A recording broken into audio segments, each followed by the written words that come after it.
Hello, everyone, and good afternoon. Welcome to the Personnel Committee meeting for March 9, 2022. So the first order in the agenda is to call to the order to the meeting. Do we have quorum? Yes. Next in our agenda is approval of the minutes. So I need a motion to approve the January 12, 2022 Personnel Committee minutes. I move approval. Any Second. question? Any question? No? All those in favor of approving the minutes, say aye. Aye. Nays, the motion carries. So next is public appearance for non-agenda items. Do we have anyone in the chamber? We do not. Online? Nope. No. Okay. So thank you. Next, we move to the agenda items. So I move approval. No. I can move the approval. Yes. Yeah. Okay. I move approval of resolution R-18-22, adopting the ARPA TIC number 6 closure investment plan. Second. Okay, Sarah, why we have this in personnel committee?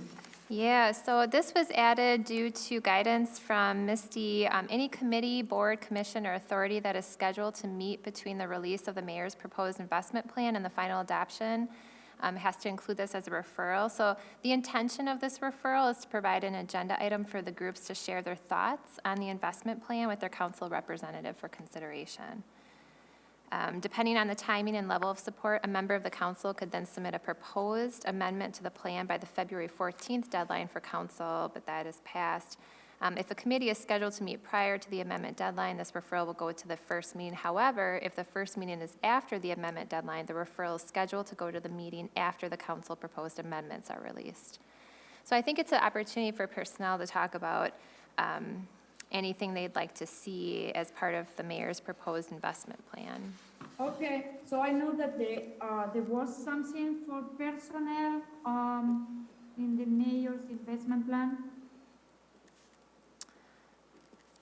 I'm not aware that there was anything related to personnel. Was the staffing? The staffing, update? yes, my apologies. The staffing study, Yeah. the org study, correct. So that was submitted from City Administrator Brecklin for consideration. Okay, so my question is, what you're intended to do with this staffing? What is the purpose of this? Yeah, the purpose, the purpose is to really look at our structure through all our city departments and look to see where maybe we might want to insert career progressions. You know, we have a lot of positions in our departments where there's not that career level progression, which can help retain employees and attract new ones. So it's also looking at, how many employees should we have in different departments and looking at the services that those departments provide. So it would be used in conjunction with the 5-year staffing plans that our department heads are putting together.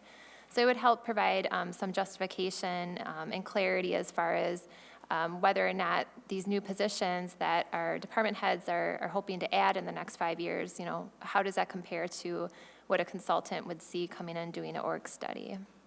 So really, it could help us become more efficient and making sure that we're planning ahead. Sarah, so You sound like a 90s commercial. You're repeating every third word. I'm sorry. That is my understanding of what the org study would be.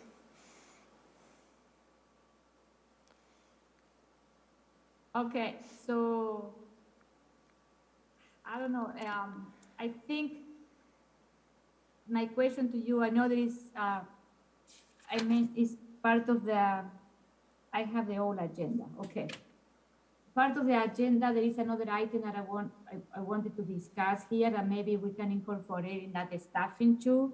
If you're gonna do in that staffing, you're gonna do like a salaries, analysis, and compensation that, I don't know, is part of that too, is staffing, study, but we should include we need to start considering the mayor and council pay study discussion too.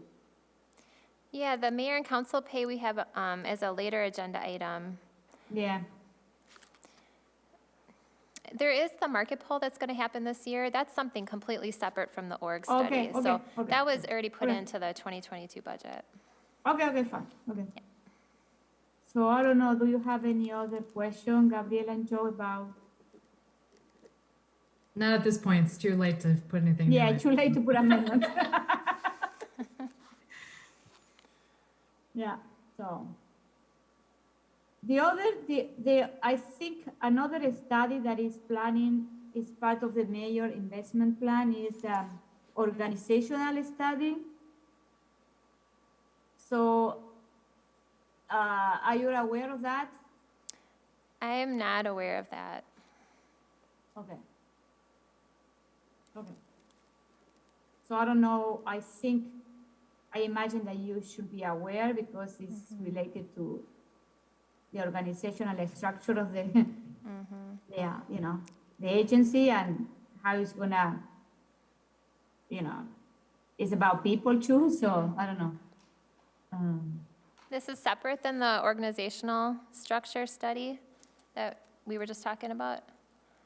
One is staffing, and the other one, there is another one called organizational. I don't have the ARPA on my hands now. I don't know Okay. if someone has access to the link.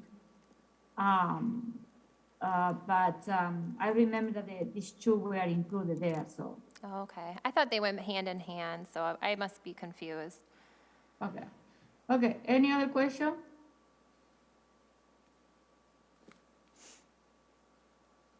Okay. So, all of in favor of resolution R-18-22, say aye. Aye.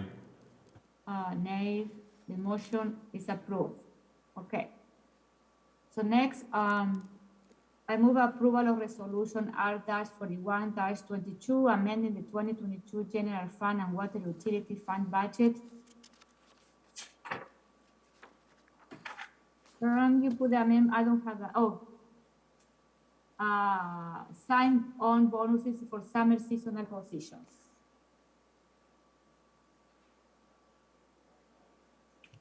I need a second. Second. Okay, Sarah. All righty. So I'll try to keep this not 90s. So this is for sign-on bonuses. This is for our summer seasonal positions. So think about your public works, your recreation positions, groundskeeper. This is going to help us recruit. Currently, we have 0 applicants for program assistant, program coordinator, groundskeeper. We are having a really hard and challenging time recruiting. So the goal would be to add a $500 sign-on bonus, $250 that they receive halfway through the summer season, and then $250 that they receive at the end of the season. To help us recruit and retain. So the total cost for providing these sign-on bonuses for, I believe it's about 13, let me get you to the right resolution here. I'm on the ARPA thing still. The total cost is about $6,997 to implement $500 sign-on bonuses for about, I believe it's 14 employees. So you'll see here in the spreadsheet that finance provided that we're going to use the savings from the disability insurance premium that's been waived. Currently, we don't have an employer or employee cost for disability insurance. So we'll use those savings, and then we'll also look to increase recreation program fees, hopefully very minimally, to be able to cover the increase in cost to pay the sign-on bonus for recreation staff. So the increase in recreation fees would only be for the recreation employee sign-on bonuses. And I've got Chad and Scott and Bill here too, to provide any kind of information that you're looking for, if you have any questions. I have a question. Have we done this in the past? No, we haven't. This is brand new. So this is a new technique. It would only be used for 2022. Our goal is that for 2023, that we're going to increase the salary schedule for our seasonal positions and make sure that we're competitive with the market. We do know we're underpaying in those positions, so it's going to be challenging to recruit. But this is a short-term solution just for this year, so we don't intend to make this something we do all the time. So why why we cannot adjust the salary if they are under market? Well, if we have to budget for that, so we Ah, didn't okay. budget for an increase in hourly pay for these positions for 2022. So Okay. as soon as we pull out that market data and look at what our comparable communities are paying, and, then hopefully we can budget for that for 2023. I have a Any question. Yes. Mhm. Yes, just to clarify, so the budget amendment is just because we're moving money between accounts, but we have the money left over in that other account to pay for all of these bonuses, is that right? We do, except for recreation. So recreation would actually have to increase recreation program fees for 2022 for any Okay. that haven't been posted already. And they're talking about, and I can let Chad and Scott weigh in on this, but they were talking about, $5 per program, or maybe up to 10 on a few of them. It's really something that they can weigh in on which ones would be having which increases. Does that have to be a separate resolution to increase the rec program costs, or? Yeah, no, not that I'm aware of. So I've worked closely with Misty on the creation of this resolution. And as far as I know, once this gets passed, then it goes to council on the 22nd, and then we're ready to implement on the 23rd if it passes. Okay, so but the price change for rec programs, that's not controlled by council vote, that's controlled internally through parks? I would like for Scott and Chad to confirm that, but I believe that might be the case. Scott or Chad, can you confirm? Well, and actually the recreation department does set the fees, if you would. I will mention that, the concern that we have at the recreation department is, there's no guarantee that we're going to be able to collect all of these additional fees. Chad and the rec department, what they do is they kind of judge the market. They judge our competitors, if you would, in the neighboring communities. And we try to keep the fees at a marketable rate so that we're getting, participants. So by adding $5 or $10 to a rec program fee, there is that, I guess, I don't know for sure, but there is that potential that program fee registrations may be less. So it does, I am concerned that, okay, what happens if we raise the fees and then we don't come up with the amount of amount of additional fees in order to cover these additional bonuses. Is this something that needs to go to parks at all, or? Because I know it's not referred to Parks Commission. Yeah. I didn't think about it before, but. Well, And again, and again, Gabriella, the Park Commission, they do rely on staff to kind of set these fees, and it is a bit on a fast track, so it hasn't come to the Parks, the Park Commission, but it kind of, it's if you were here when we, had the where we had to lay off recreational staff and all of those kinds of things. I guess I just, generally have a larger question as to, the idea, the philosophy that the recreational program expenses need to be covered, by the by the registration fee. I guess but we're, certainly in, to Sarah's point, we're having difficulty, and I think she kind of reported how many people are applying, and we do look at neighboring communities, and we do struggle in trying to, we're in competition for the same kids to work, and if they get paid $10 here and they can go somewhere else and get 15, it is difficult to get staff to work. So In general, I definitely support this. I think it's a great idea to an interim solution before we can increase pay with the future budget. So I think it's a great solution. I just want to make sure that this resolution, if it passes council, completes the process. Like there isn't another step that we have to go through to. I guess that's what I'm asking. Like there's no other steps that we have to go through to make this happen once this resolution, assuming it passes council, you all are good to go on getting those bonuses out. I have a question. Was this resolution in any consent agenda packet? I didn't, or is new, or is? I think it was in last night's consent agenda. Yeah, I was in the consent agenda last night. Last night, okay. But yes, I was surprised that it didn't go to, so it's gonna go to personal and finance and council, okay. Yeah, it was being referred out to us, I believe. And Julia, I think for once we begin to start to work on the budget for 2023, I think it's a bigger policy kind of discussion and philosophy is in regards to recreational programming and fees collected and what those fees could collect. We do have an existing resolution that indicates our pay a policy, so that could certainly be revisited and reworked and all those kinds of things. I have a question regarding this information in front of us. What does it mean, the gray area, the gray, rows? What does it mean that?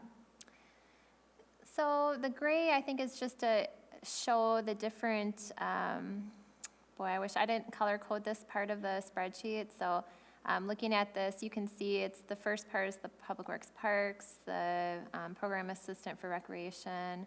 I think it's just to show you that for each position, so for example, if the first three is for a parks position, then it shows you program assistant, then it shows you, it's just delineating the Well, position. Okay. Well, and I think the idea is that every position outside of the recreation program is going to be paid by that disability insurance premium. The only option that we have in order to pay the summer recreational staff is to raise fees. So it's, But my question to you, how we are gonna raise fee? We cannot raise the fee because that one is in budget time. So from where Well, this money is gonna?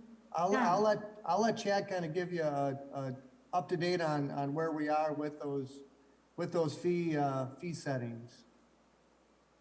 Yeah, at this point, we've looked at, just like Scott and Sarah had mentioned, we were looking at raising the fees, $5 to $10 across the board in hopes that it would obviously, be able to fund these bonuses. Again, it's kind of a fine line when you start increasing fees in terms of where is the threshold of what people, will still register for. Now obviously our hope is that, an increase of $5 or $10 will not dissuade them from participating. But there's no guarantee that we can make on our end. We are on a little bit of a time crunch if we are going to raise these fees, just because our summer programs are typically open the first week of March.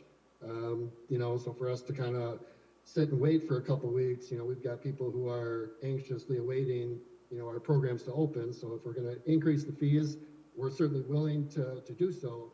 We need to get our programs open so that people can, again, register versus looking at alternatives. So here is my concern, okay?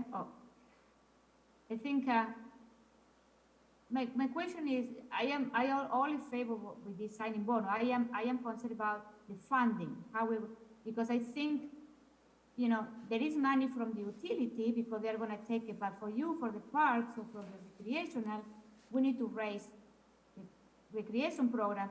And in order to raise recreation program, the council need to do that. So it had to be another resolution to increase this. So it had to be run by several commissions. It had to go to parks, it had to go to finance, it had to go to, you know what I mean? So, because I don't want this to be I don't want this to go to council and be a direct referral. No, we need to discuss it in park, you know what I mean? And I know that you guys are in you say you're in time crunch now because the program already started, you know what I mean? So you're not gonna be in the middle of the season and start increasing fee. But my question is, we need to have approval of council to increase fee for this program. And that'll come with this resolution, Julia, because it does indicate in the resolution that a way in order to fund it is to increase recreational registration fees. So it does include that. Yeah, but it doesn't tell us how much we're going to get. It's missing information here. It doesn't tell us how much, which program, you know what I mean? I would like to see that, you know, because I And think again- this is my, I know against the findings, signing bonus. I am against the way we are doing this with the, you know. Well, that we and, have- and, yeah, and again, and, you know, I think you can be comfortable that, you know, the recreation department, what we'll do is we'll, you know, monitor the fees and the rates and those kinds of things. And we may, you know, we don't come back to the park commission every time we do a small increase or whatever it might be. So I think just to expedite this, and certainly your points are valid, but you know, I think you can be confident that, you know, the park commission, and like I say, I think it is part of a bigger discussion at the park commission in regards to, you know, fee structure policies and those and it is, the last time we did it was in 2011, so it is time to kind of revisit that whole, you know, our whole policy in regards to fees and those kinds of things. I would like to add, to feel more comfortable, I would like to know what are those programs that we are going to raise, because we need to determine, you know. Yeah, Chad, can you share with Julia? Yeah, so, you know, we're talking about programs like our summer tennis lessons. You know, we do different enrichment programs, you know, that we call half-day camps, where there are different themes associated with each week. You know, those are the type of activities that we're talking about. You know, some of our summer program, you know, i.e., you know, baseball, softball, those are already and have been open for registration. So, you know, when this first came to us, those programs were already open. So we're not going to go back at this point and, you know, ask people for additional dollars when they've already registered. So Chad, share the registration fees, what they'll be, or what they. yeah, so what- just to give you an example, so Yeah. you know, for tennis lessons last year for an 8-week program, I think it was $32. You know, that may go up to you know, $36 or $40. You know, a program that was $50 last year, in some regard might be $60 this year. Which again, you know, we do compare the market, and obviously we would love to be on the lower end, but you know, raising the fees from a 50 to a 60 doesn't put us out of the ballpark as compared to other municipalities for similar program offerings. I'm curious, so it sounds like only part of the disability premiums are being used to pay for the sign-on bonuses. Is there more money in that fund that we could repurpose so that we don't have to raise rec fees? Or was that a conscious choice that we just set aside the recreation program LTEs for funding through fees? You know, there's not as many staff in recreation, so it could be that we just didn't have enough in the disability insurance to waive, to be able to cover that full increase. I mean, there's only, we have 2 full-time staff in recreation. So I'd have to talk to Misty more to see if there's somewhere else we could try to pull it. You know, there are some alternatives. If we didn't want to increase program fees, we could reduce the number of people that we hire in a seasonal capacity. But, you know, it's like, it's hard. I mean, without putting money into these sign-on bonuses, we're not going to get people. Without the people, we can't provide the programs. It's a hard situation for sure. I'm more than happy to continue looking into this and see if there's some other ways that we can. Well, and you know, at the end of the day, as I'm looking at this, the philosophy is in order to pay the, you know, the sign-on bonus for the recreational staff, we need to increase the recreational fees in order to cover that increase for the sign-on bonuses. No, Scott, I agree.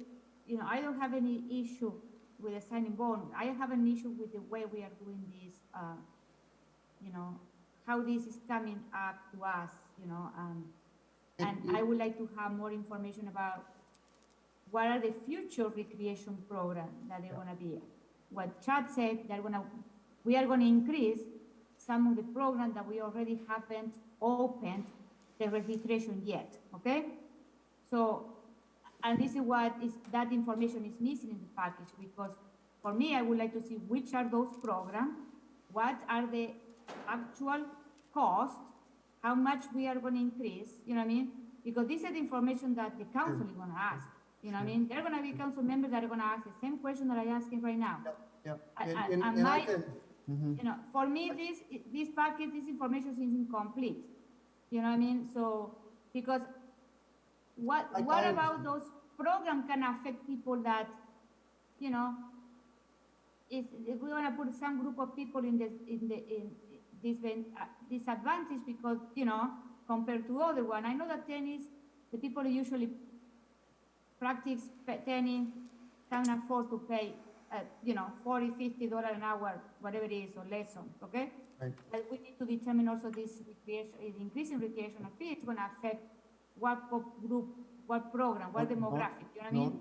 No doubt. And that's the same concern that Chad shares. That's the hesitancy, you know, the hesitancy in raising a program even $5. We don't want to eliminate people, but in order to pay the bonus, we've got to get the money from somewhere. So that's what we've been instructed to do. I get it, but this is the other thing that we need to think more strategically for next year. If you told me Yeah, that we haven't absolutely. increased the program since 2011, Yeah. and with the cost, Nope, the I inflation, agree. and the wages increases in the last 5-6 years, Yeah. we should have seen this. We should have been talking about adjusting the fee in the recreational program like at the beginning of the year. You know what I mean? I Or at the agree. end, you know what I mean? Just to be clear, the 2011 was, Scott was referencing the rec program policy. 2011 was not the last year that we, you know, Okay. looked at adjusting our fees. Right. Again, we follow the market every year in terms of, you know, what competitors are offering. So, you know, by no means has it been 2011 since we last addressed our fees. We look at our fees, you know, every season, every year, Okay. and we'll adjust accordingly. So, yeah, the 2011 was in relation to the policy that was created. I hope that clarifies a little bit in terms of, you know, we have done stuff over the past 10 years in terms of adjusting fees as relates to inflation and just, you know, things cost more than they did in 2011. And what we can do, to your point, Julie, is I can ask Chad to say, okay, these are going to be the programs that are going to be affected by this as additional information for the council before the council meeting, and that'll kind of give us an indication of how we're going to hopefully get to the dollar amount that we need to. But again, it'll be speculative in that we don't really know. We can estimate, depending on how many people registered last summer, on how many are going to register this summer, but that'll bring some clarity for you. Okay, so I'm gonna throw another question. What happens if, you know, we approve this, we hire the people, we pay the bonus, and then we don't, at the end of the day, when we close our book for the season, we are short of money. From where is gonna come the money? Well, exactly. That's a good question, because the finance will be coming to me then say, hey, where's the money? We did the best we could. And that's why I would prefer, I mean, that's why I was asked the question about the disability insurance payments, because I understand that you want to keep the budgets within the different departments, but since this is a one-year thing until we can raise salaries, I feel like we could get a little bit more creative about where we can get that money from. Maybe it's staff vacancies, or are we fully staffed in parks and rec? Like for full time? We actually have a full-time park and a public works worker, that hasn't been hired yet, so that there is potentially some dollars there. Yeah, because I'm curious, maybe we can repurpose some of those dollars to pay, because there's a limited amount of money that this is a very small pool of money. And I would prefer that we just pay it with the money we already have and not raise rec fees. And for multiple reasons, but it just seems like we must have some money available to cover this. Well, I think that's a good, I appreciate that suggestion, and what we'll do as staff, like I say, is as I indicated, we'll let you know which ones are gonna be affected, how much they are, and then on the 22nd, Chad, would you be able to wait until after the 22nd? I mean, honestly, Scott, the timing of this, I don't see us being able to wait till the end, just because of the number of inquiries that we've gotten already.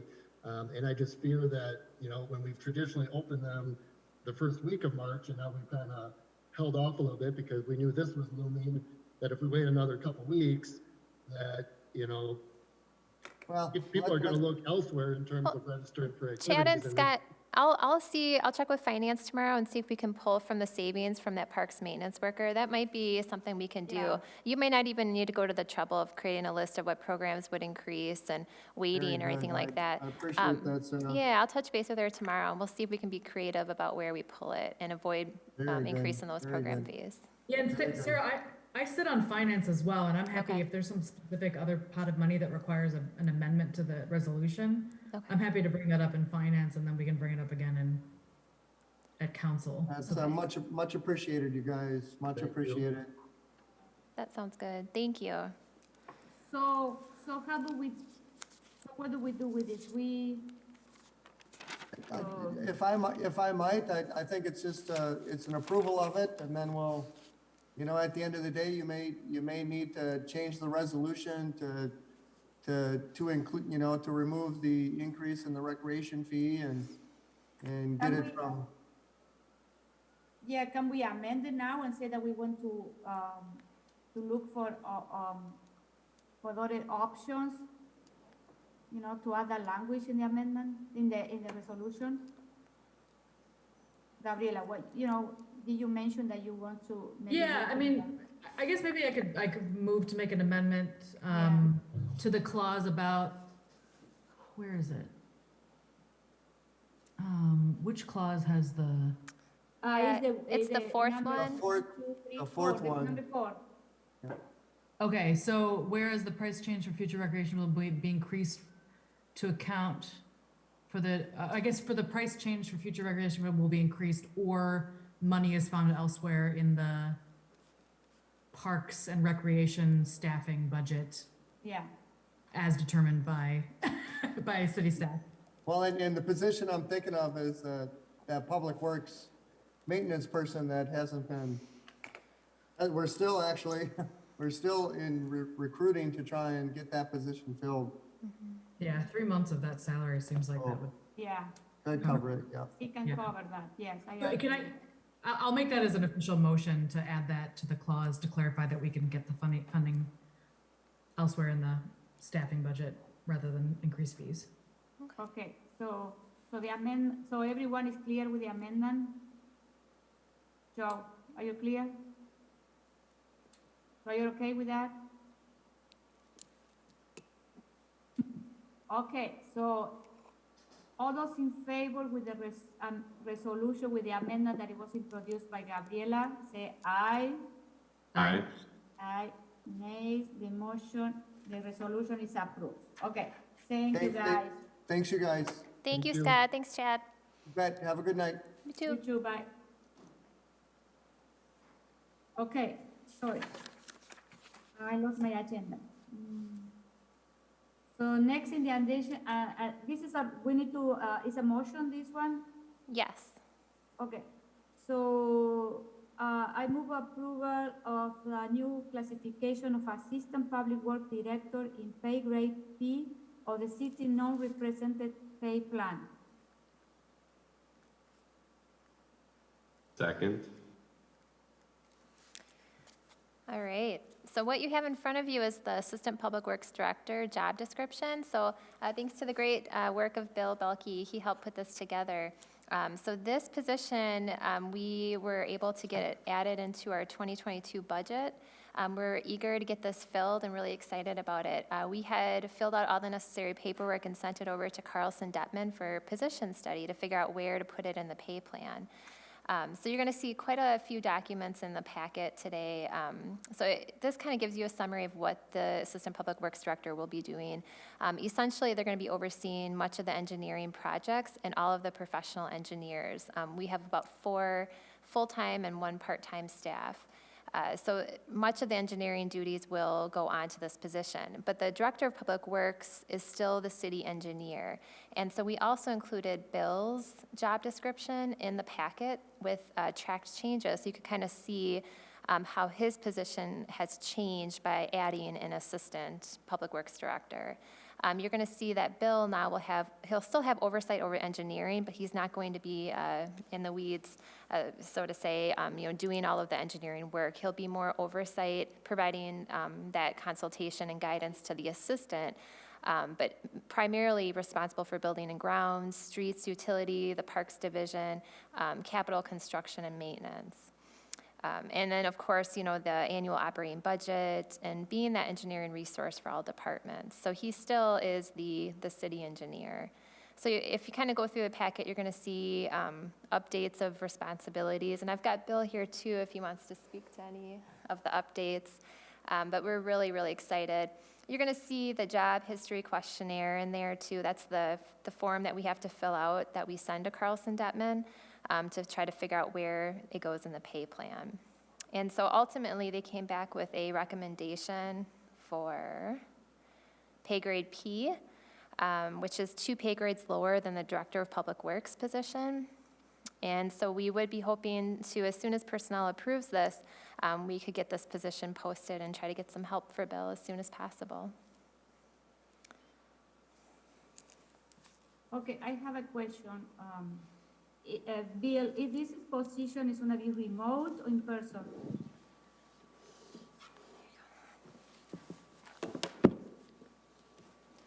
Thank you.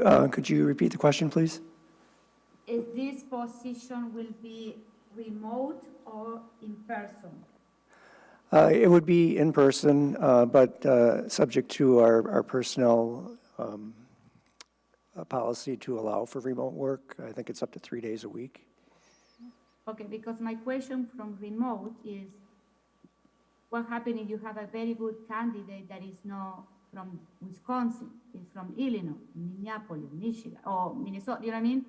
So in your certification, you mentioned that it had to be a registration as professional engineer in the state of Wisconsin, or the ability to obtain such registration in 12 months, okay?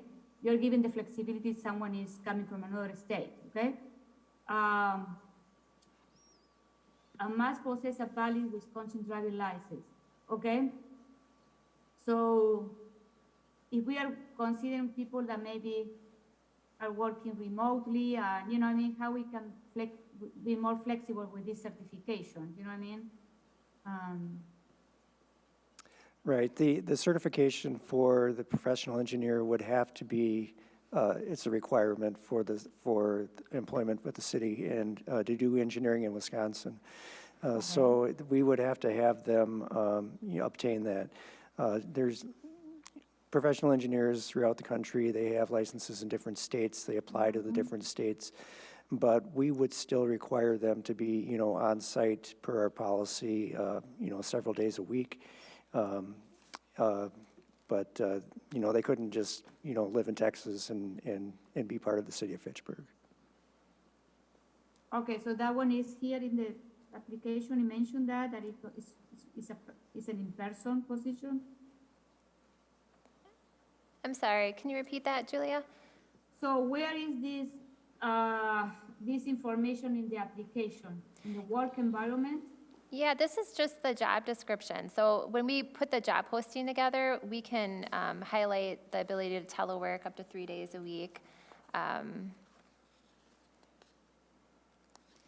don't know if that's answering your question. Can you repeat that question, please? No, I would like to see, because this is the job description. The job description you need to put there, because this is the job description that you're going to post, that is going to be a remote or no, and if a remote, how is that hybrid, you know? Oh, yeah, no, work this is, environment. yeah, this is just our job description. This is not our job posting. So this gets into the nitty gritty of what somebody's doing. When we post, though, we can highlight the teleworking. We really, you know, our job postings, it's not just a copy and paste of the job description. We try to Okay. add, you know, information about our benefits, and we have the pay and our work culture a little bit too. So that will definitely be apparent that it's a hybrid on the job posting.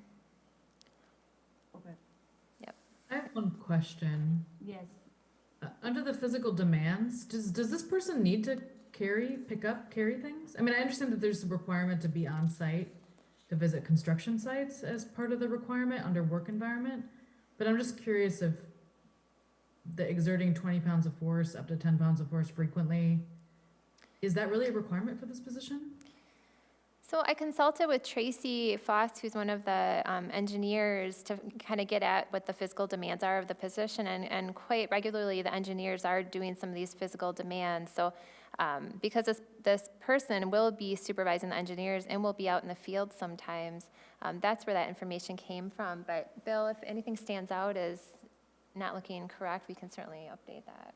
Yeah, no, this would be, a typical day where an engineer would have to go out in the field and do some inspection on a manhole or something. So, the potential is there to move some heavy, heavy structures, as well as, carrying survey equipment, hammers, things like that for surveying. So there's enough field work that I just want to make sure that we're Yep. not eliminating someone that, okay, sounds good. I also have a quick question. Do we anticipate any internal candidates applying? We might not even be at that point yet, but I'm curious.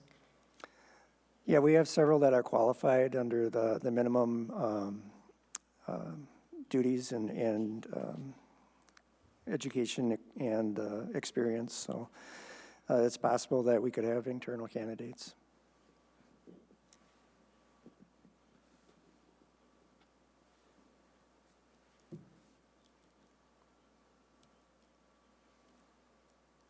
We're super excited. I am.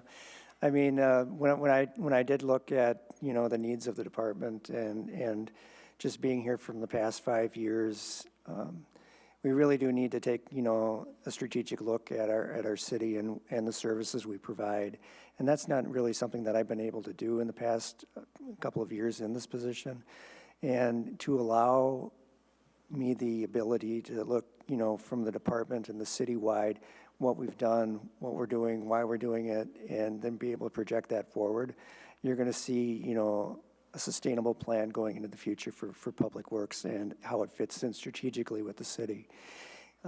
That's my primary focus over the next few years is to provide that guidance, that service, and with the assistant city engineer or DPW, that would allow that person to develop that plan for the future as well.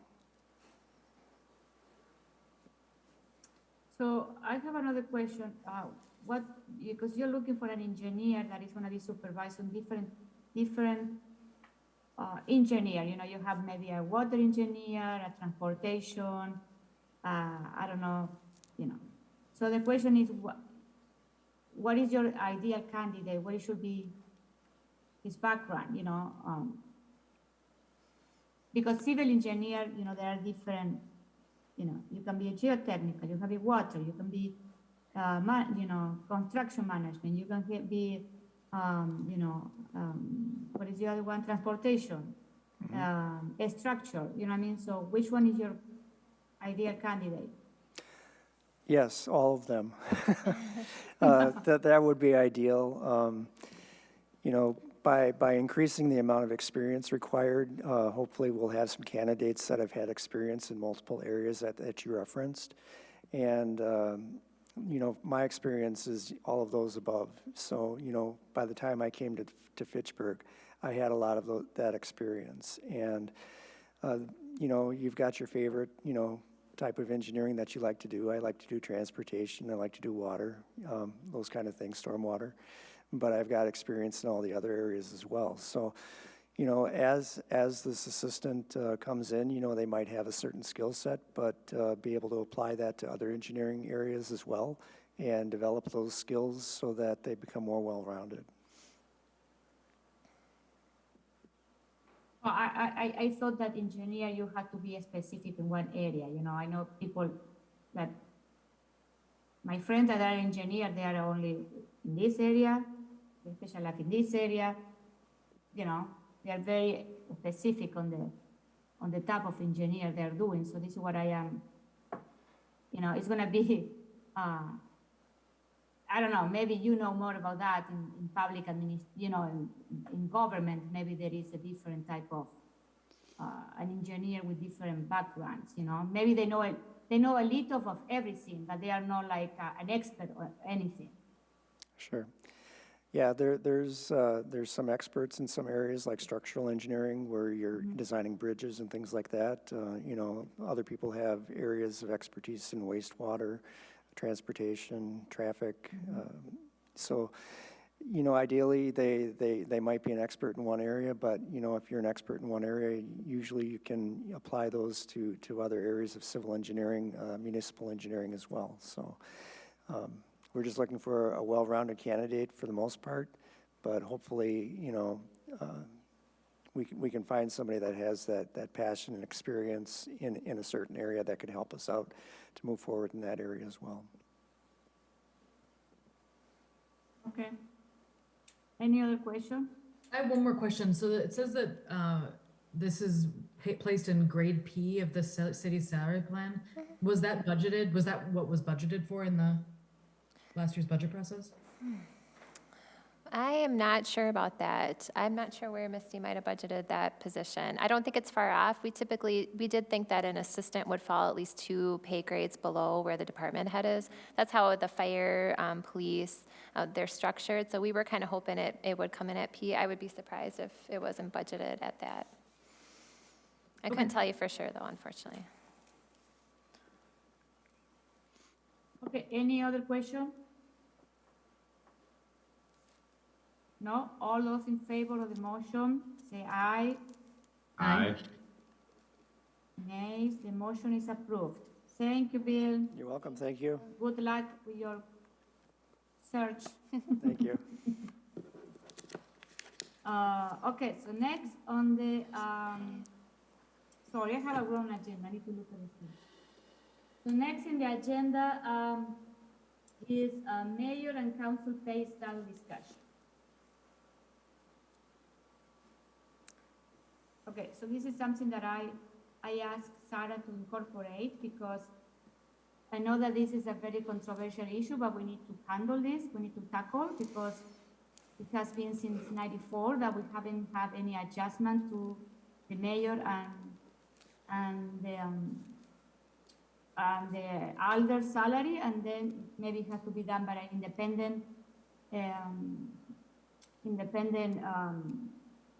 consulting firm, and then look at comparables for in other neighboring municipalities, and also determine the amount of, you know, how much time are spending alder right now compared to 25 years ago. And also the other way we need to do is how to do it in a way that is independent and fair, because I shouldn't be approving something if I'm gonna go be re-elected next year and shouldn't be approving a wage increase, okay? So, and since we have the starting term, it's making more complicated thing now. So, and so we need to, this is what we need to look for a professional expert to determine how we can do that. Yes?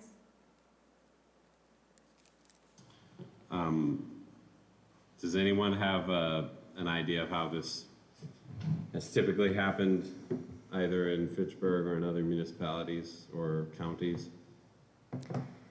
So it's been several years since Fitchburg has updated mayor and council pay. I want to say it was back in the 90s when it was last updated. So Yeah, 94. yeah, so right now we're doing this market poll for Carlson Detman for all of the employee positions and on the non-represented pay plan. And we could get a quote from them to see how, because I know they have worked with other municipalities on pulling council pay and council pay surveys. And so that would be a third-party person who's already doing our employees, that maybe we could, I'm not sure where we'd pull the money for it, but we could explore having Carlson Detman do a council and mayor pay study as well. All of the work that they're going to be doing is starting really soon, and we hope to bring it to the June Personnel Committee for approval. So this would be something that we would already be doing right away here in spring and have it ready so we could budget for it for 2023. And from them, we could find out how best to implement increases. I couldn't tell you how it's been done at other municipalities. Unfortunately, I haven't been part of a pay increase for council members or mayor. It seems like the easiest way to do it would be a delay and whoever votes on it has an election between when or just like a delay in activation of it, and then whatever it is tied to the COLA increases for staff in general, rather than it being having to be voted on every single time. Yeah, I mean, like a one term, like it's not activated until one term after. Yeah, so no one's voting on an increase in their salary for the current, or maybe even the next year, just so that there's a delay. Mm-hmm.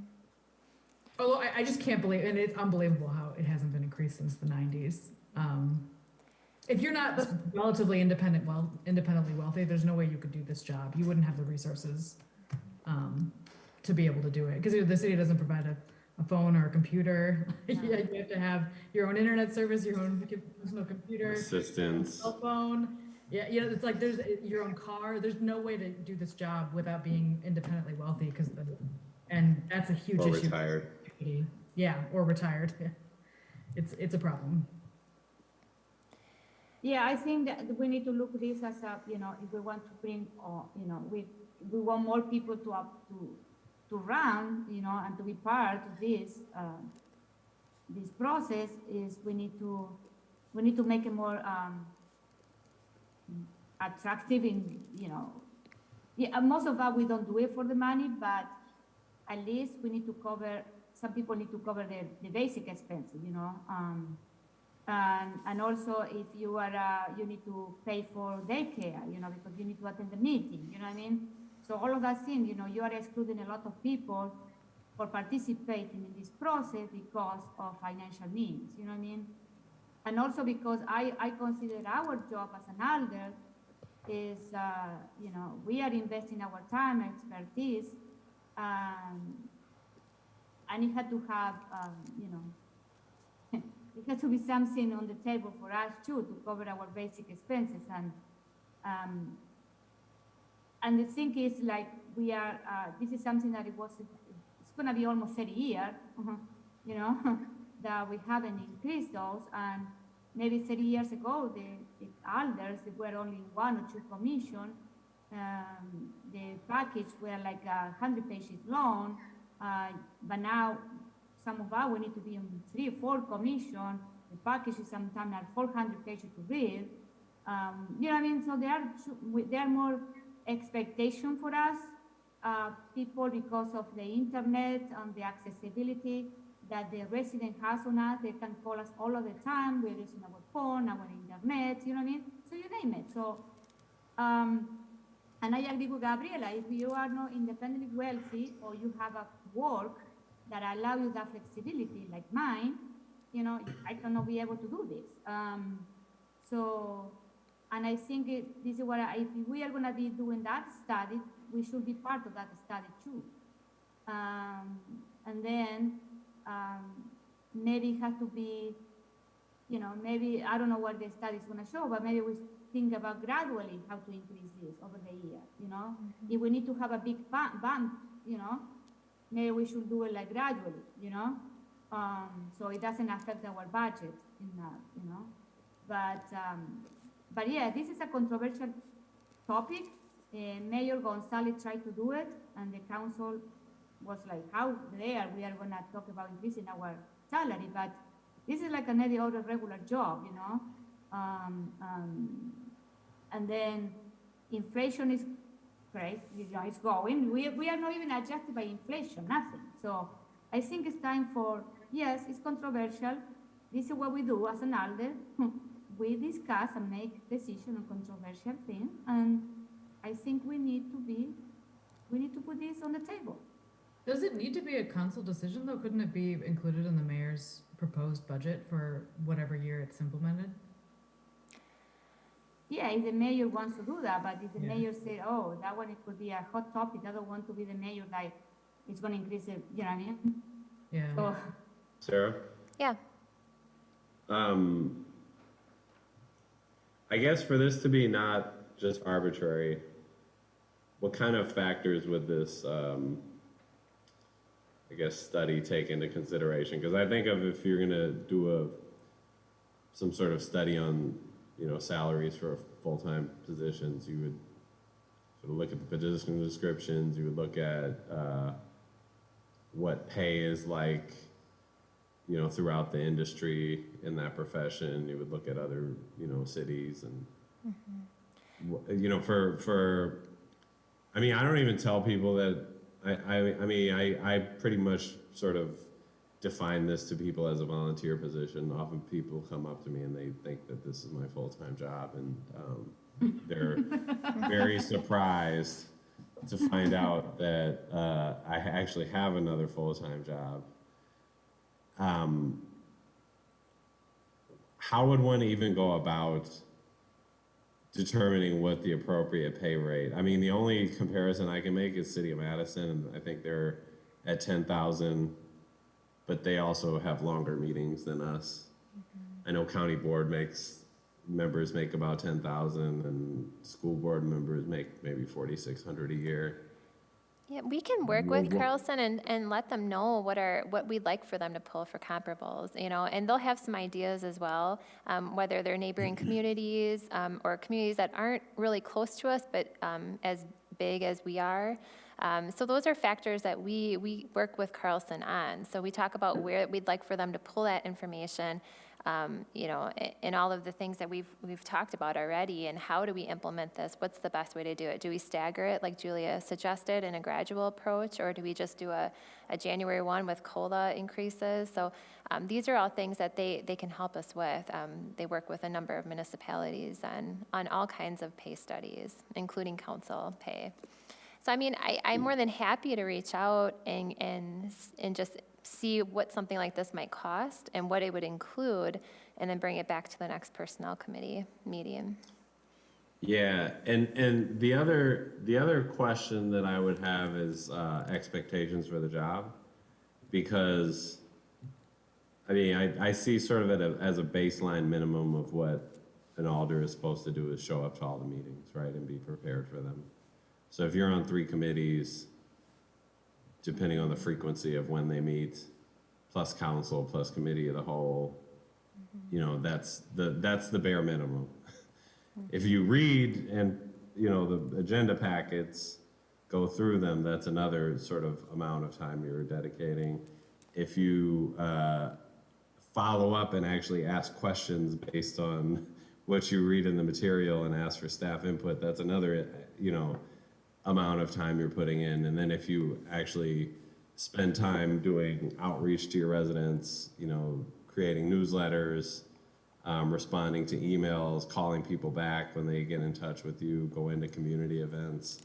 You could easily, spend 20 hours a week, 30 hours a week doing this work. But from my understanding, and this is like a conversation I had a really long time ago with a former mayor, is, and I don't know if you have this information, is like a mayor is expected to, like, it's sort of budgeted at a 10 hours a week type of position, whereas the alders make half of that, and sort of it's expected that alders, working 5 hours a week, but I know for a fact on my slowest week, I've worked much more than 5 hours a week. Yeah, I wish I could tell you. I don't know that there's a standard, and I know that's probably changed over the years too, as far as how many hours council members are putting in and mayors putting in.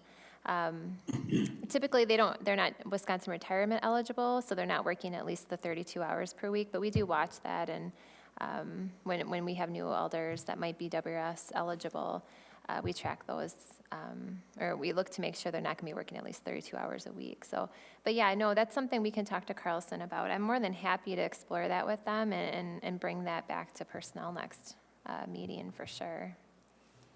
Yeah, I would also, and I know this isn't super scientific, but it may make sense to go back, the past 3 or 4 councils, if you can keep in touch with people, or if Carlson can get in touch with people to survey them on, I guess how much they anticipated that they worked on council business, on a given week, month, year, even if it's not scientific, just to get a temperature of like how much people are working. And I say all this, we all signed up for this job, right? We all sort of had an idea of what we were getting into, but to Julia's earlier point, we need to think about what kind of people we're attracting to this role. And if we're truly a body that represents the city of Fitchburg, we're not truly representing them if most of the only people who can reasonably do this job are retirees, people with flexible careers, people with no children. Because that's always been, from what I've seen, the majority of the council has been, I think at least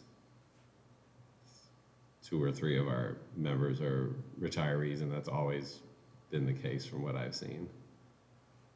Nothing against retirees, I welcome their service, but I would like to see single mothers apply for these jobs. I would like to see people, who are, from low-income backgrounds represented in the council, because that's how we're going to make smart, policy decisions if we have a diversity of people applying. And I don't think we're ever going to get to the point where we can offer a competitive enough salary where somebody's not going to have another job, or a partner who makes a lot of money, or a 401k, but at least we can do a little bit better than we're currently doing. Absolutely. Okay. So what is the next step? Sarah, you're gonna try to. Yeah, I'm going to reach out to Carlson Detman. I'll see about what kind of quote we can get for how much something like this would cost, and including all those factors. What are the expectations for the job at some of these other municipalities that we might be comparing ourselves to? The number of meetings, keeping in mind all the hours that our current council and mayor are putting in, and making sure that we're pulling the right comparables. And then I'll bring it to the next personnel committee meeting in terms of, seeing if that's something that we want to move forward with. I should definitely talk to Chad and Mayor and make sure that they're on board with moving forward with this as well. But yeah, I would definitely then add it to the personnel committee agenda for the next meeting. Okay. So, okay, thank you. So the next step, the next item in the agenda is inclusivity of an application template. This is something that I asked Sarah, if our job application, if they are inclusive, like, we have, like we did with the mayoral appointments, application form, if we are including, I'm sorry, including, preferred name, the pronouns, and all of that stuff. Yeah, so on our employment applications, I can only speak to the job applications for our city positions, not committee applications, but for job employment applications, they can select either male, female, or non-binary, or prefer not to answer. So we have 4 options there. Okay. If the committee feels like we should change that or add or remove, I'm more than happy to have that discussion. the preferred pronouns is something we don't have on the application at this time. That would be a question we wouldn't want to have up at the top for our managers that view the applications for them to see, because we try to remove and redact information in terms of like name even when we let managers review applications. We try to remove any kind of bias. So the preferred pronouns isn't typically, that's not a field on the job application at this time, but it's definitely something when we have a new hire that starts with us, that's not something we currently ask, and that would be an improvement of something we could do to be more inclusive is what are your preferred pronouns? Our EEO report that we have to report on every other year does require right now that we indicate whether someone's a male or female. So we're tied there in terms of having to have employees identify as such. And I'm hoping EEO eventually, the Equal Employment Opportunity eventually updates that and maybe adds another field. But as of right now, we have to track those statistics or those numbers for employees. But for applicants, we have more flexibility. So what about the internal documents? Yeah, so for internal documents, I mean, we typically have been using the application for tracking someone's gender or ethnicity. So if we change the gender on the application, we can then update our Paylocity system, our other system that we track all of that for employees. Again, though, it's just going to get tricky when I have to report out on the EEO stats and they want to know just male or female, and there's not. So if new hires identify as non-binary or prefer not to say, EEO says, you're supposed to make you're supposed to visually look at someone and identify, and then basically indicate what gender they are. It seems very old, right? Old school kind of thinking. So I hope the EEO is eventually going to update their standards and what we have to report on. But as of right now, that is the way that we have to report employees.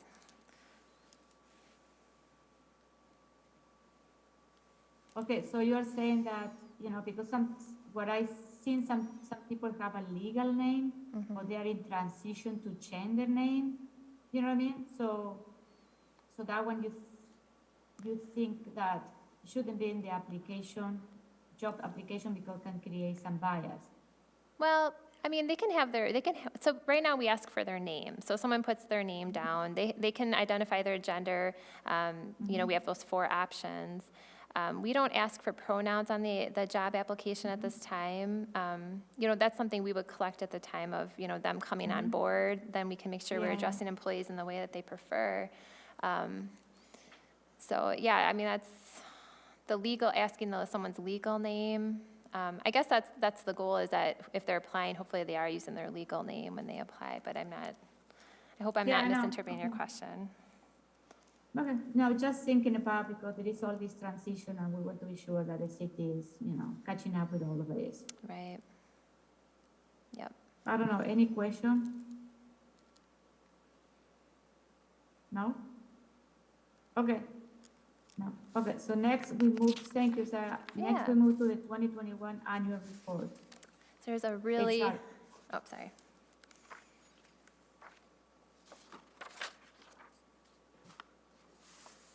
Do you need a second, Julia? No, I'm done. Yeah, Okay. sorry. So there is a very lengthy annual report in your packets. We're going to read word for word every page. No, I'm joking. No. I had Scott kind of shaking over there. So we've got a lot of information in here. This is the 2021 year in review for HR. It was a busy, busy year for us, hiring some brand new leaders for the city. As you know, our city administrator, our chief of police, and then our new planning director. We were also tasked with putting together a 360-degree performance evaluation system for all department heads. And that is really exciting. We were able to implement that in August of 2021, and so now all department heads get that 360 evaluation. They hear from subordinates, they hear from peers, they hear from external folks too. There's a rater sheet, and they basically get to identify 6 people that they would like, or more even, that they would like for us to send an anonymous survey on, so then people are able to provide feedback. And then we had the continuation of COVID guidance for all staff. So 2021, it was actually a very busy year for COVID. I would say it was even busier than 2020 for us. We just had a lot more staff out, a lot of different situations. And then it was the year of the vaccination too. So we had different people out that had different vaccination statuses. So just trying to work through all of those, that was challenging. And then we had the employee recognition. We had 3 retirements last year. We had our utility supervisor, one of our police officers, and one of our public works maintenance workers. We saw 2 promotions in 2021. Of course, Chad moving to city administrator, and then we had a public works maintenance worker that just transferred to another side of the public works operations. A ton of people who had the opportunity to review or have a milestone anniversary in 2021. You can see we have 3 people who celebrated 25-year anniversaries with us, 4 for 20 years, and then you can see down the list. So quite a few people who have been here with us for at least 5 years or more. And then our requisitions. So we had our number of recruitments that we did go up from 2020. 2020 was a fabulous year for recruitment. Nobody left, and we really didn't have many openings.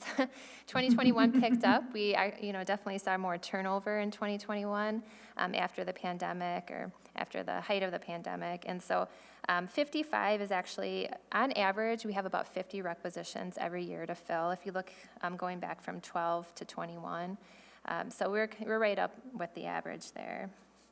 And interestingly enough, our job hits, we saw the most job hits we have ever had. What that means is that we've had more clicks on our job openings on our website than any other year that we've ever had.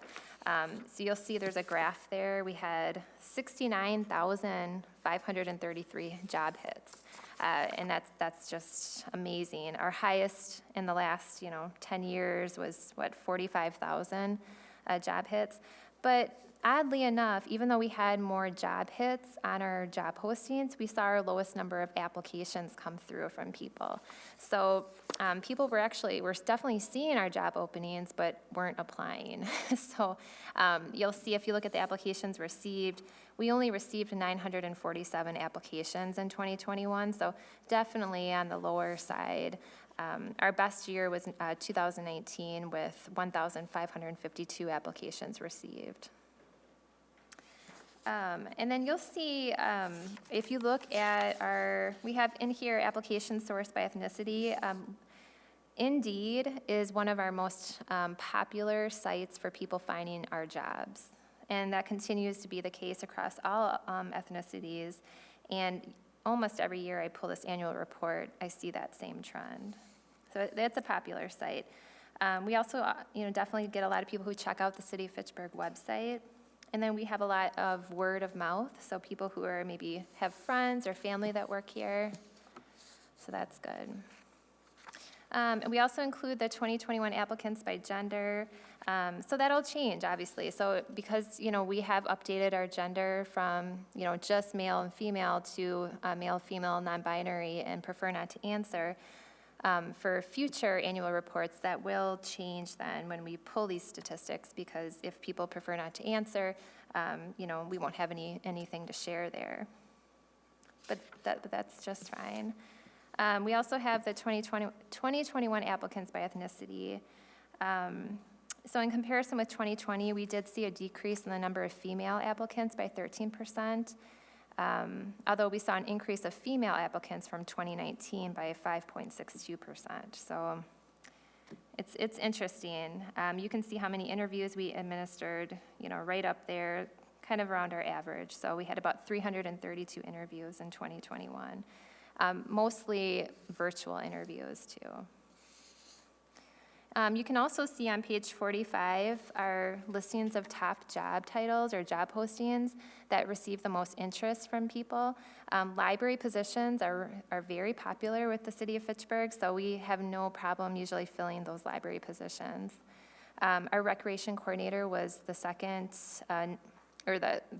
it was close there to the top library positions and receiving a lot of interest. And then, of course, entry-level police officer is usually always up there. And then the city administrator was one that was really popular as well. For hires, we had about 65 new employees in 2021. That was up from 36 new employees in 2020, but down from 2019 of 88 new hires. So 65 is pretty average. If you look at our 10-year, it's kind of right there about how much we expect. And then we also include the employee demographics. So if you look at page 46 of the annual report, it kind of shows you our new hires in comparison to all staff, in comparison to Dane County. So if you look at the graph that's pictured there, I put a little note there, but ideally all three of those should be equal. We had an increase in new hires that identified as Hispanic or Latino, Black, and 2 or more races. So we did have an increase in diverse hires in 2021. And you can see kind of the breakdown. It goes 19, 20, and 21 of, new hires, all staff, and kind of how we measure up to Dane County. And then it goes on to gender demographics. So much of this is something for you to kind of really analyze, and I'm more than happy to answer any questions that you might have. Then there's turnover on page 48, so if you're kind of curious how many staff left us last year, we had 39 regular, full, and part-time employees. And if you wanted to kind of see what the trend is, you can see there that equated to about a 14% turnover rate. And if you look past, going back to 2014, you can see our highest years for turnover were 16 and 17. 21 it really is in comparison with 2018. Yeah. And then it shows right underneath that where the separations were. You're going to see a high amount in the fire department because a lot of those are paid on-call firefighters. So, we often do see a lot of turnover of our POC firefighters. And police, and in the police department, sometimes we just have people in police officer positions that either don't pass probation or join and realize that, this isn't the profession that they're interested in, and or we have retirements as well. More retirements coming out of the police department.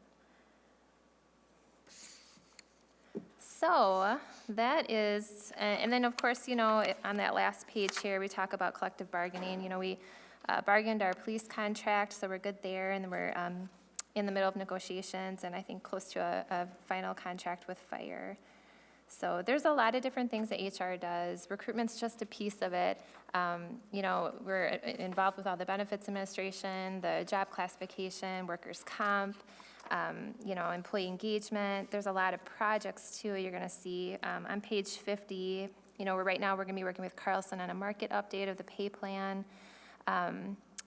We'll be facilitating a focus group to update the city's mission, vision, and core values this year. We're hopefully going to be doing a performance evaluation update following what we know what those core values will be, and give some refresher training to all soups and managers about how to give performance evaluations. And then, of course, I really, really want to see a paid parental leave policy and procedure for 2023 implementation. And again, that would be, 4 to 6 paid parental leave weeks for new fathers and new mothers. And that is the HR report. Any questions? It's a lot of information. Yeah, I have a few. Yeah. So I guess I'm interested in those increased hits.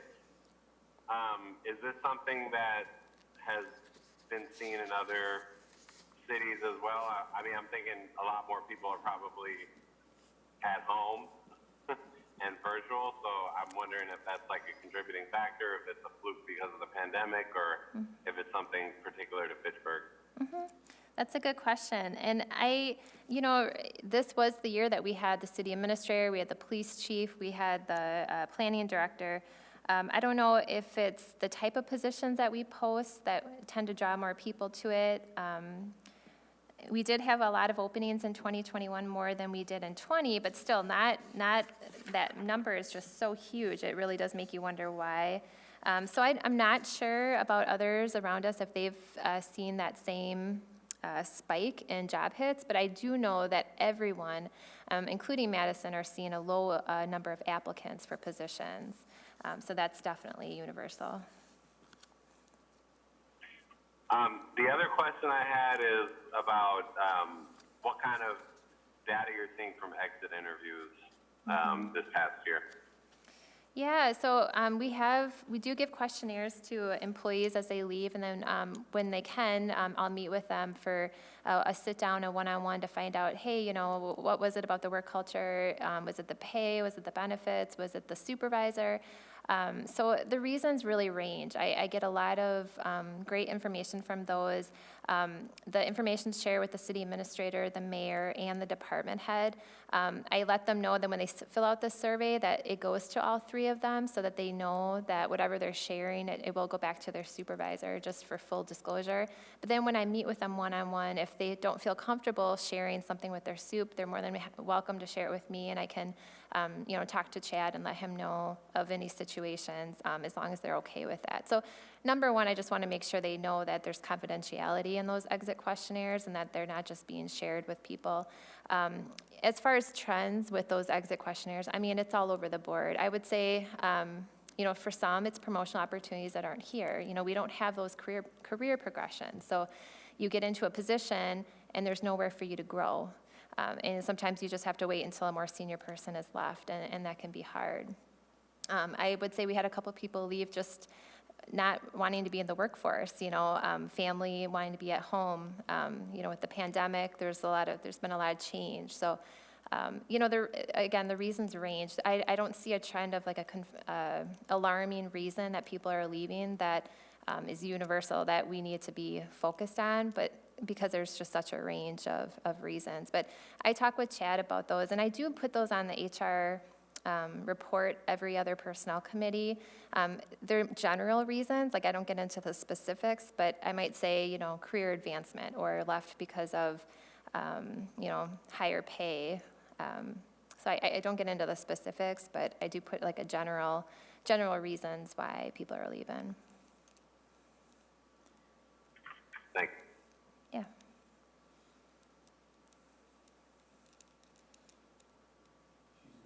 I just wanted to say I was impressed with, it's wild how much happened in 2021. Yeah. Looking back on it, it's mind-boggling how much that all happened in a year. So good work, and it was a trip down memory lane reading through that report. Thank you.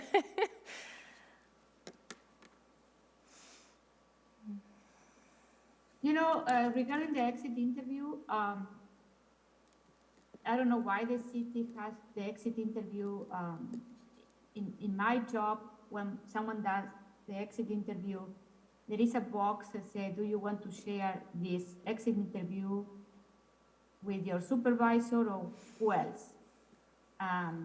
So we give it the option. Some people say, yeah, I want to share with my supervisor and another person in the company, usually it's a partner, or sometimes you can say no, so it's not shared. So I don't know why, I don't know if we can, if there is a flexibility in can we add that flexibility or no, why it should have to go to the supervisor? Because maybe people, they are not going to be willing to tell the whole story, you know what I mean? If there is an issue with the direct supervisor or with some employee there, I don't know.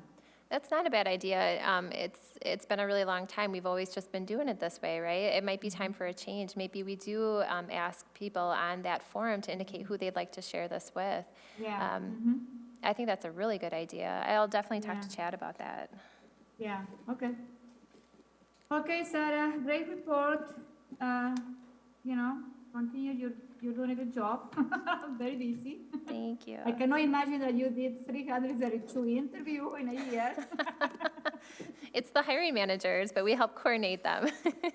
Oh my Lord, yeah. So I know it's to put together everything. You know what I mean? It's the behind the scenes stuff that you need to do.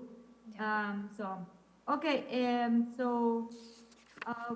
Any other announcements?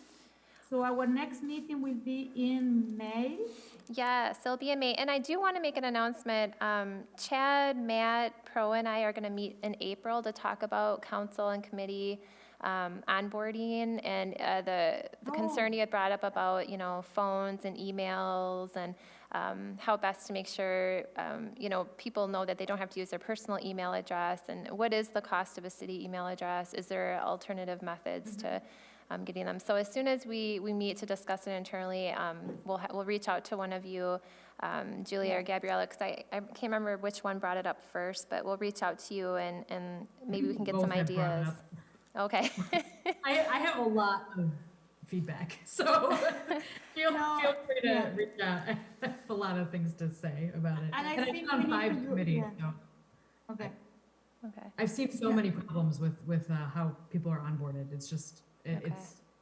it's just never has gotten better. And I keep bringing it up, and I feel like things are busy, so it doesn't change. But I think it's really detrimental to our democracy when the people that are representing the public representatives, do not know how to function in the role.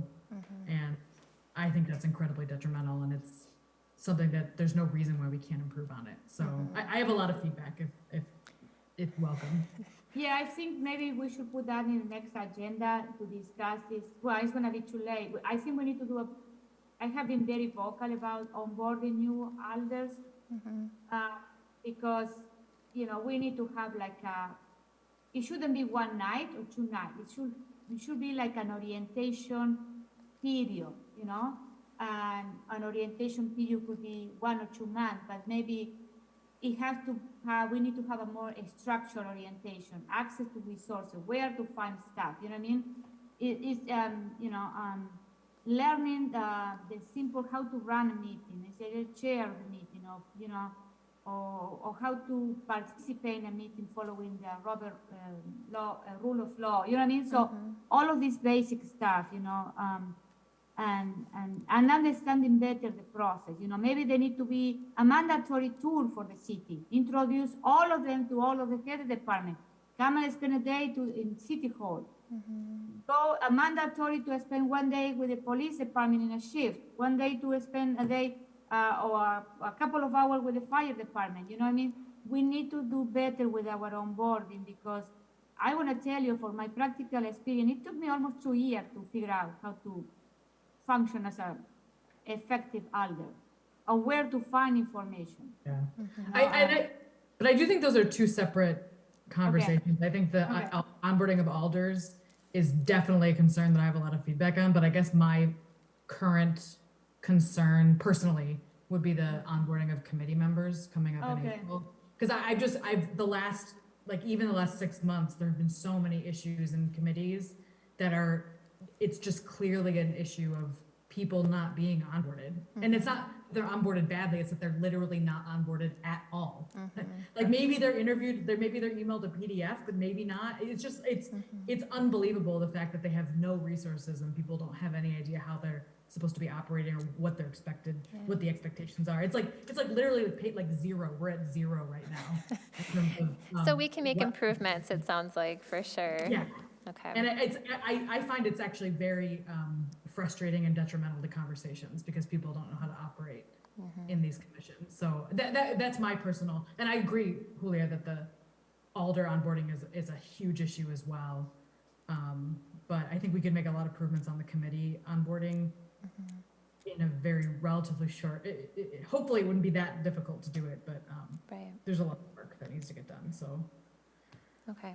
Well, I'll definitely, I think I'll pull in Gabriella, since we're talking about email. That email that you had sent was regarding a committee member. I'll reach out after Matt and Chad and I talk, and maybe we can give an update to everyone on the personnel too. I could just email everyone on personnel, or we could bring it up at one of our next meetings and just talk about how we can improve it, what steps we're going to take. And I think, yeah, we'll figure out a way to communicate this back, and then maybe get some input from you too, though.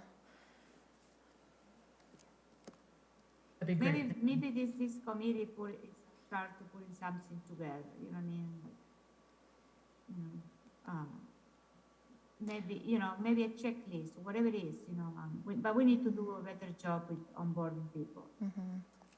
And in both, like alders and chair. I have seen that new chairs have struggled a lot in some of the committees. Okay. So, yes.